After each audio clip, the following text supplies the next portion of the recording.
बिस्मिल्लाहिर्रहमानिर्रहीम। अस्सलाम वालेकुम बच्चों, मेरा नाम मोहम्मद इकबाल है और मैं यूनिक ग्रुप ऑफ इंस्टीट्यूशन में इकोनॉमिक्स का टीचर हूँ। अल्लाह रब्बुल इज़्ज़त से खुसूसी दुआ है, इल्तिजा है कि कायनात का खालिक हम तमाम को अपनी अमान में रखे, हमें अच्छी सेहत से नवाजे, हमें किसी भी वबा, तकलीफ़, बीमारी, आजमाइश से महफूज फरमाए। जैसा कि बच्चे आप लोग जानते हैं कि हमारी कोरोना वायरस की वजह से हमारी सरगर्मियां बिल्कुल बदल गई हैं, तो इन हालात में बहुत ज़्यादा मोहतात रहने की ज़रूरत है। जैसा कि आप लोग जानते हैं कि इस वबा का इलाज सिर्फ़ और सिर्फ एहतियात है। आप और हम एहतियात मोहतात रहने की सूरत में अपने आप को दूसरों की ज़िंदगियों की ज़मानत दे सकते हैं। तो आगाज़ करते हैं अल्लाह रब्बुल इज़्ज़त के बाबरकत नाम से अपने ऑनलाइन क्लास का इकोनॉमिक्स पार्ट 1। और इसमें बेटे हम अपने जो हमारे लास्ट लेक्चर थे उसमें हम मार्केट इक्विलिब्रियम की बात कर रहे थे और मार्केट इक्विलिब्रियम हमने इससे पहले मुकम्मल कर लिया है। उसमें डायग्राम के ज़रिए मार्केट इक्विलिब्रियम को शो करना वो हमने मुकम्मल कर लिए। आज हम जो है इंशाअल्लाह हमारा टॉपिक है एमसीक्यू। इस चैप्टर में मौजूद एमसीक्यूज़ हमने सॉल्व करने हैं। तो बेटे पहला क्वेश्चन जो है वो ये है कि to find equilibrium of market there must be. ठीक है, आप क्वेश्चन है बेटा यानी एमसीक्यूज़ आप लिखेंगे कि मार्केट इक्विलिब्रियम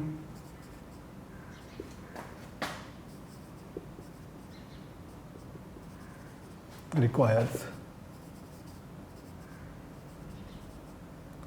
यानी मार्केट का इक्विलिब्रियम मालूम करने के लिए हमें चाहिए होते हैं, जो दरकार होते हैं।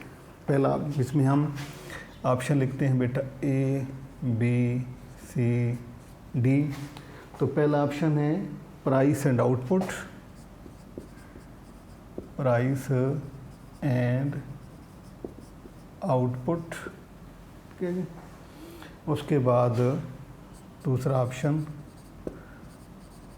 टाइम एंड लोकेशन और तीसरा है सप्लाई एंड डिमांड और तीसरा ऑप्शन जो है चौथा वो प्राइस एंड डिमांड। जी, तो इसमें कुछ एमसीक्यू जो होते हैं वो बेटे टेक्निकल होते हैं जिन्हें समझना होता है और कुछ टॉपिक ऐसे कुछ ऐसे भी उसमें एमसीक्यूज हैं जो बहुत सिंपल होते हैं। अब हमने सवाल ये पूछा जा रहा है जी कि मार्केट का इक्विलिब्रियम जो है, मार्केट इक्विलिब्रियम के लिए क्या ज़रूरी होता है, क्या दरकार होता है, यानी कौन सी क्या हमारे पास कौन से एलिमेंट हों तो हम मार्केट का इक्विलिब्रियम जो है वो बता सकते हैं। जी, तो चैप्टर में बेटे आपने पढ़ा है कि मार्केट का इक्विलिब्रियम कहाँ पर होता है। ये 0 है, ये एक्स एक्सिस है और ये वाई एक्सिस। यहाँ हम प्राइस प्लॉट करते हैं, यहाँ क्वांटिटी ऑफ सप्लाई और क्वांटिटी ऑफ डिमांड। ये बेटे हमारे पास सप्लाई कर्व है और ये जो है डिमांड कर्व है। अब जहाँ पे एक दूसरे को इंटरसेक्ट कर रहे हैं इसे हम ई का नाम देते हैं इक्विलिब्रियम पॉइंट। एक्स एक्सिस पे आते हैं तो क्वांटिटी मालूम हो जाती है, वाई एक्सिस पे जाते हैं तो प्राइस मालूम हो जाती है। अब आपको सिर्फ समझाने के लिए मैंने ये डायग्राम आपके सामने बनाया है। देखें बेटे, ये है इक्विलिब्रियम। ठीक है जी। अब ये इक्विलिब्रियम हमारे पास कैसे आता है, सवाल ये समझने वाला है। तो इसमें बेटे हम ये देखते हैं कि अगर ये कर्व, ये सप्लाई और डिमांड को अगर हम हटा दें, ये कर्व ना हो, तो हम मार्केट का इक्विलिब्रियम फाइंड आउट नहीं कर सकते। यानी सिर्फ एक्सिस से, एक्स एक्सिस या वाई एक्सिस से मार्केट इक्विलिब्रियम नहीं होता। ये तो डायग्राम की सूरत में हो गया। अगर हम वैसे बात करते हैं कि मार्केट का अगर आप एक बैलेंस करना चाहते हैं तो वहाँ पर दोनों चीज़ों का होना ज़रूरी है, यानी वहाँ पर सप्लाई भी होनी चाहिए, वो क्वांटिटी जो मार्केट में सेल के लिए पेश की जाती है, और इसके बाद जो है आपके पास डिमांड भी होनी चाहिए, यानी डिमांड भी की जानी चाहिए, तब जाके मार्केट का इक्विलिब्रियम होता है। तो इसमें बेटे हम पहला ऑप्शन जो है हमारे पास कीमत और पैदावार, ये ऑप्शन नहीं है। टाइम एंड लोकेशन, वक्त और मकाम, ये ऑप्शन भी नहीं है। सप्लाई एंड डिमांड, ये है राइट वन ऑप्शन है कि ये होने की सूरत में जो है हम मार्केट के इक्विलिब्रियम फाइंड आउट कर सकते हैं। उसके बाद चौथा ऑप्शन जो है प्राइस और डिमांड, ये भी नहीं है। तो दुरुस्त जवाब हमारे पास क्या है बेटा कि market equilibrium level, to find market equilibrium we require या we need demand and supply. जब डिमांड और सप्लाई ये दो चीज़ें हमारे पास होती हैं तो हम आसानी के साथ मार्केट का इक्विलिब्रियम फाइंड आउट कर सकते हैं।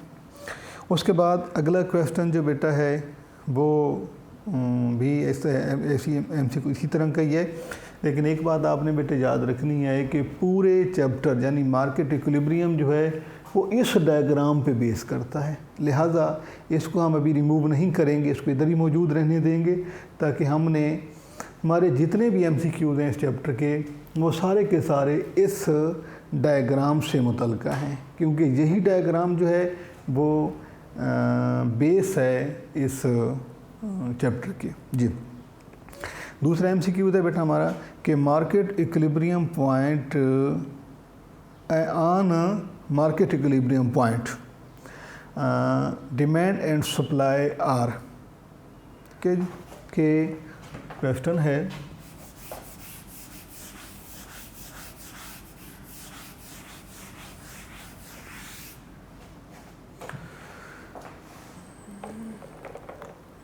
कि एट इक्विलिब्रियम पॉइंट, यानी कि जिसको आप इक्विलिब्रियम पॉइंट कहते हैं, वहाँ पर QS और QD का स्टेटस क्या होता है कि at equilibrium point demand and supply are, यानी ये है हमारा इक्विलिब्रियम पॉइंट। तो क्वेश्चन क्या है कि at equilibrium point supply and demand are. अब आप ये देखें इस नुक्ते पर क्या है, इस पॉइंट पर QD और QS जो है वो इक्वल है। तो क्वेश्चन क्या है कि at market equilibrium demand and supply are, पहला ऑप्शन है इक्वल, बराबर होती हैं, मिनिमम कम से कम होते हैं, मैक्सिमम ज़्यादा से ज़्यादा होते हैं, या बोथ इंक्रीजेस दोनों बढ़ते हैं। तो हम ये जानते हैं कि मार्केट इक्विलिब्रियम पॉइंट जिसको हम नाम दे रहे हैं, वहाँ पर डिमांड और सप्लाई आर इक्वल, तलब और रसद बराबर होते हैं। जी, तो हमारा ये इसमें जो है पहला ऑप्शन है इक्वल का, तो ये आंसर होगा बेटे।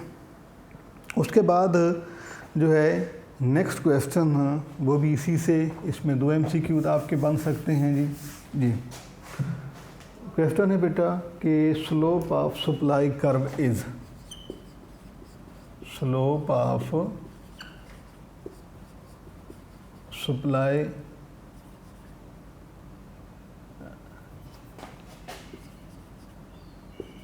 कर्व इज, खत्ते रसद का झुकाव कैसा होता है। देखें बेटे इसमें आपका सप्लाई कर्व कौन सा है, ये सप्लाई कर्व है, ये वाला, ये सप्लाई कर्व है और ये डिमांड कर्व है। अब सप्लाई कर्व से मुतल्लिक़ हमसे MCQ पूछा जा रहा है कि slope of supply curve is, यानी खत्ते रसद का झुकाव होता है। आप ये देखें कि खत्ते रसद का स्लोप कैसे है, इसका कैसे झुकाव है। ये बेटा ये नीचे से ऊपर की तरफ है, ठीक है, लेफ़्ट टू राइट। तो ऐसी सूरत में जो होता है इससे पॉजिटिव कहते हैं, खत्ते रसद का झुकाव जो है पॉजिटिव होता है। अब आंसर अभी हम देखते हैं कि उसमें क्या ये लफ्ज़ मुस्बत मौजूद है। पहला ऑप्शन है बेटा कि पॉजिटिव, नेगेटिव, वर्टिकल, हॉरिजेंटल। तो इसमें जो है खत्ते रसद का झुकाव पॉजिटिव होता है। हम ये देखते हैं कि जी राइट की तरफ है। इसमें एक और MCQs जहाँ से और भी हो सकता है कि स्लोप ऑफ डिमांड कर्व, यानी कि जहाँ पर सप्लाई की बजाय, जहाँ पे हम सप्लाई कर्व लिख रहे हैं, जहाँ पर अगर पर कि हमसे डिमांड कर्व के बारे में पूछ लिया जाता है कि स्लोप ऑफ डिमांड कर्व, तो फिर इसका ऑप्शन बेटा हो जाएगा नेगेटिव, क्योंकि ये हमारे पास डिमांड कर्व है जिसकी स्लोप नेगेटिव है। क्योंकि अगर स्लोप सप्लाई कर्व की स्लोप अगर हमसे क्वेश्चन आएगा तो उसका आंसर है पॉजिटिव, और डिमांड कर्व की स्लोप हमसे पूछी जाएगी तो वो है बेटा नेगेटिव जी। उसके बाद जो है क्वेश्चन है कि vegetable, meat and fish are compulsory goods, given goods, perishable goods और इन्फीरियर गुड। तो चैप्टर में हमने 2 गुड्स के हवाले से पढ़ा था। एक गुड्स वो हैं जिन्हें हम कहते हैं कि उनकी लाइफ कम होती है, उन्हें ज़्यादा अरसे तक उसे जो है वो ज़ख़ीरा नहीं किया जा सकता, वो स्टोर नहीं हो सकते। तो वो गुड्स जो हैं जो स्टोर नहीं हो सकती उन्हें हम पेरिशेबल गुड्स कहते हैं, यानी ज़िया पज़ीर अशिया। तो यहाँ पर जो हमें क्वेश्चन हमसे पूछा जा रहा है उसमें ये पूछा जा रहा है कि ये जो गुड्स का नाम लिखा गया है ये कौन सी गुड्स कहलाएंगी। वेजिटेबल, मीट एंड फिश, यानी ये 3 के बारे में हमसे सवाल पूछा गया है कि ये 3 चीज़ें जो हैं ये किन गुड्स में आती हैं जी। वेजिटेबल्स, फिश और मीट, ये 3 चीज़ें, सब्जियां, मछली और गोश्त, ये क्या है, इनके बारे में हम ये जानते हैं कि बाय नेचर ये वो चीज़ें हैं कि जिनकी लाइफ कम होती है, इन्हें हम ज़्यादा अरसे तक इस्तेमाल नहीं कर सकते, यानी इन्हें बार बार इस्तेमाल नहीं किया जा सकता। तो इसे हम कहते हैं पेरिशेबल गुड्स, यानी ज़िया पज़ीर अशिया। तो इसका आंसर बेटे होगा, यानी कि पहला जो ऑप्शन है कंपल्सरी गुड, ये भी ऑप्शन नहीं हो सकता। उसके बाद है गिवन गुड्स, ये ऑप्शन भी नहीं हो सकता। उसके बाद पेरिशेबल गुड्स, ज़िया पज़ीर अशिया, और के बाद इन्फीरियर गुड, घटिया अशिया या कम तर अशिया, तो ये भी नहीं हो सकता। तो इसका आंसर बेटे होगा यहाँ पर कि ये है पेरिशेबल गुड्स।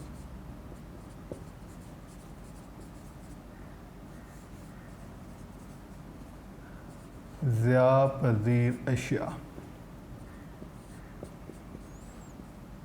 ज़िया पज़ीर अशिया। और अगर हमें इसके साथ एक और MCQs हो सकता है कि ये जो पेरिशेबल गुड्स होती हैं इनका सप्लाई कर्व कैसे बनता है। ये मार्केट मराइस में आपको पढ़ाया था कि ये इस तरह से कर्व बनता है, 0 x एक्सिस, y एक्सिस, और जिसको मार्केट सप्लाई कर्व भी कहते हैं। ये पेरिशेबल गुड की सप्लाई होती है जो कि फ़िक्स होती है, कीमत कम या ज़्यादा होने पर नहीं होती। इसलिए चूँकि ये इसका फैमिली MCQs है, ये भी ज़रूरी है साथ में बताना कि इसका आंसर जो आपके सामने लिखे है कि vegetables, fish and meat are perishable good, कि ये ज़िया पज़ीर अशिया होती हैं। उसके बाद नेक्स्ट क्वेश्चन है बेटा कि slope of supply curve of perishable goods are, कि जो पेरिशेबल गुड होती हैं, पेरिशेबल गुड, उनके सप्लाई कर्व की स्लोप कैसी होती है। तो ये बात मैंने आपके सामने बना दी है कि ये है, इसको ये y एक्सिस है, ये x एक्सिस है, तो ये y एक्सिस के पैरेलल होती है।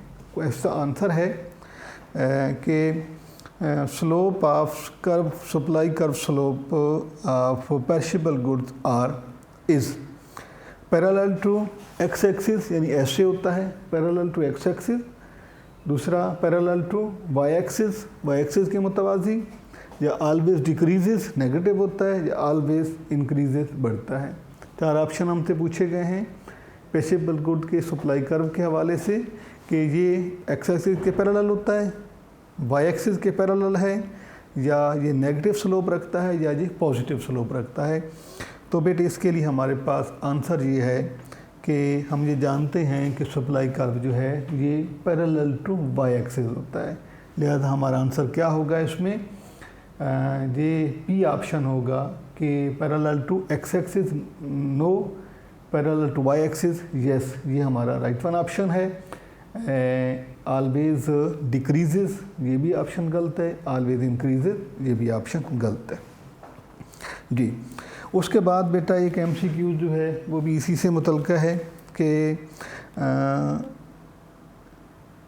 इससे पहले आपको इसकी अपोजिट चीज़ बता दूं जो किसी से मुतल्लिक़ ये बेटा ये तो हो गई हमारी पेरिशेबल गुड, इनके उल्ट में कौन सी वो गुड्स आपको पढ़ाई थी, और वो हैं ड्यूरेबल गुड्स यानी पायदार अशिया, पायदार अशिया। अब ये तो आपने पढ़ी हैं ये वाली, ये गुड्स वो हैं जो कि जल्दी, इनके मद्दे मुकाबिल कौन सी चीज़ हम पढ़ रहे हैं, ड्यूरेबल गुड्स। ठीक है, ड्यूरेबल गुड्स वो होती हैं बेटा जिनको हम बार बार यूज़ कर सकते हैं, जिन्हें ज़्यादा देर के लिए महफूज रखा जा सकता है, उन्हें बार बार इस्तेमाल कर सकते हैं, इन्हें ड्यूरेबल गुड कहा जाता है। तो क्वेश्चन है बेटा कि one of the following is durable good, one of the following is durable good, कि इनमें से एक जो है वो ड्यूरेबल गुड्स में आती हैं। पहला ऑप्शन है बेटा मिल्क, दूसरा ऑप्शन टमाटर, तीसरा ऑप्शन है इसमें फर्नीचर, और चौथा ऑप्शन जो है वो फिश। तो इनमें से कौन सी जो है गुड वो ड्यूरेबल है, यानी ड्यूरेबल का मतलब वो है कि जिसे हम बार बार इस्तेमाल कर सकते हैं। तो फ़िश जो है ये ड्यूरेबल नहीं है, ये पेरिशेबल है।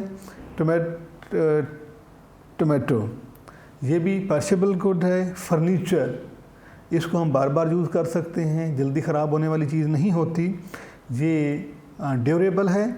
और उसके बाद है फ़िश यानी मछली, ये भी पेरिशेबल। 3 चीज़ें इसमें जो है दयापजीर हैं, और एक जो है वो देरपा है। तो हमसे देरपा या पायदार के बारे में सवाल पूछा गया है, पायदार को देरपा भी कहते हैं। कि one of the following is a durable good, जिनमें से आंसर क्या है, फर्नीचर। यानी मिल्क, टमाटर और मछली ये ज़्यापदीर चीज़ें हैं, जबकि इनमें एक चीज़ जो है फर्नीचर वो ड्यूरेबल है, पायदार अशिया में आता है जी। उसके बाद बेटे क्वेश्चन है कि आपको मैंने पढ़ाई थी 2 जो है ना प्राइस के हवाले से जो चीज़ें आपको पढ़ाई थी, यानी कि इससे जो प्राइस हमारी डिटरमाइंड होती है, यहाँ से आपको मैं यहाँ लिख देता हूँ।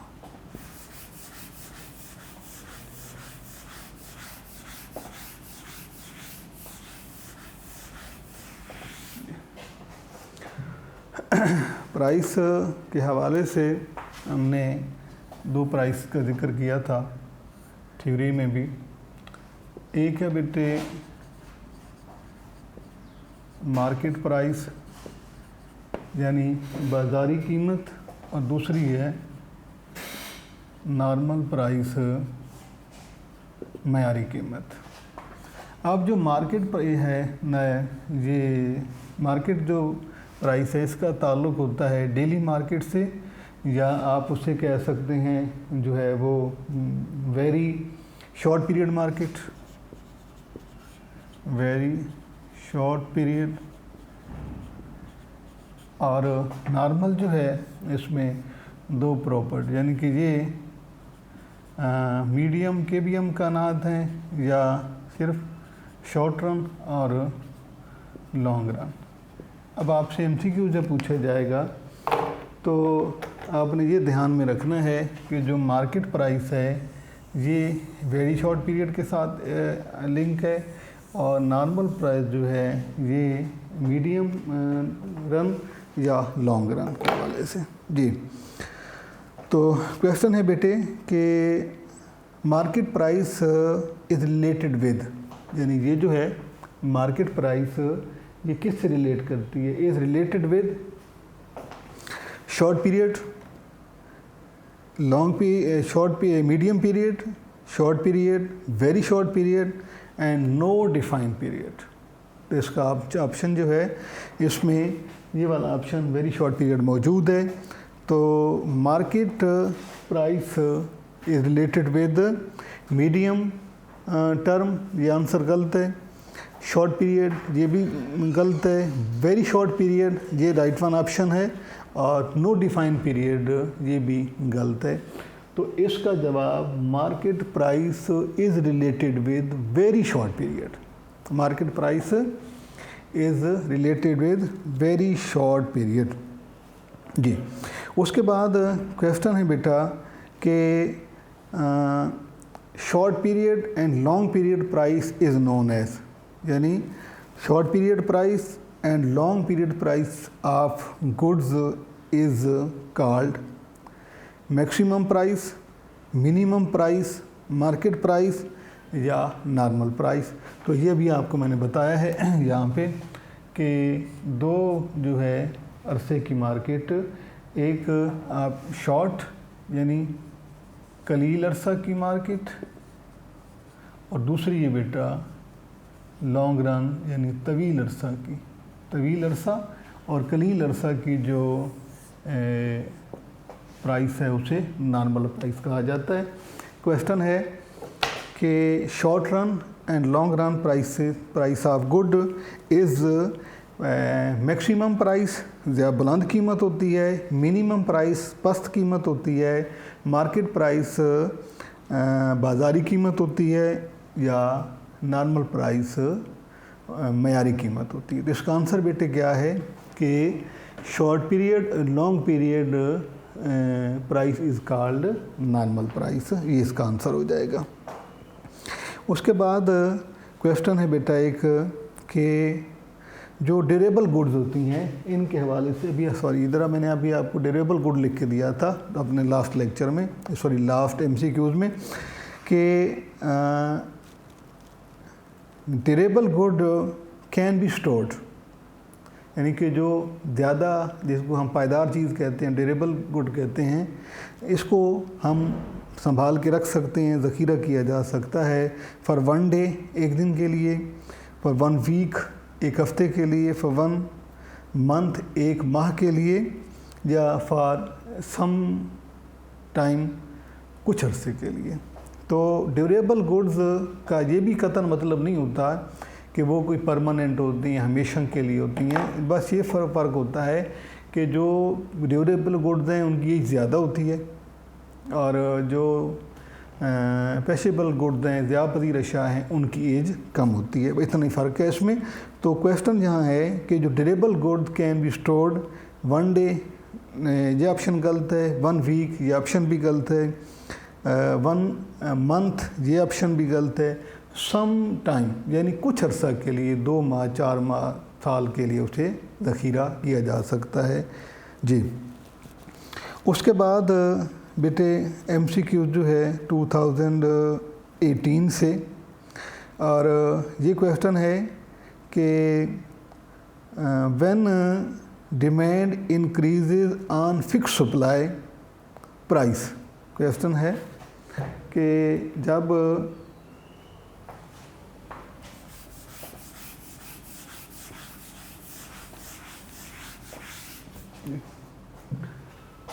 बेटा इसके लिए आपको जो है, ये मैं आपको डायग्राम बना के देता हूँ, जहाँ से आपको अंदाज़ा हो जाएगा कि ये हमारे पास जो है SS कर्व है फिक्स सप्लाई का, ये डिमांड कर्व है, ये इक्विलिब्रियम पॉइंट E और ये प्राइस।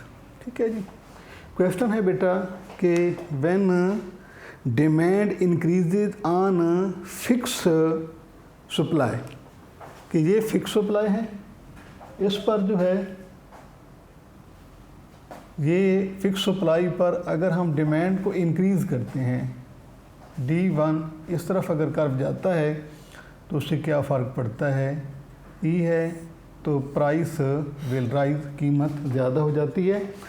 तो क्वेश्चन है बेटा कि ऑन फिक्स सप्लाई, यानी फिक्स सप्लाई पर डिमांड इंक्रीज, जब तलब बढ़ती है तो उससे प्राइस क्या होती है, प्राइस पे क्या फ़र्क पड़ता है।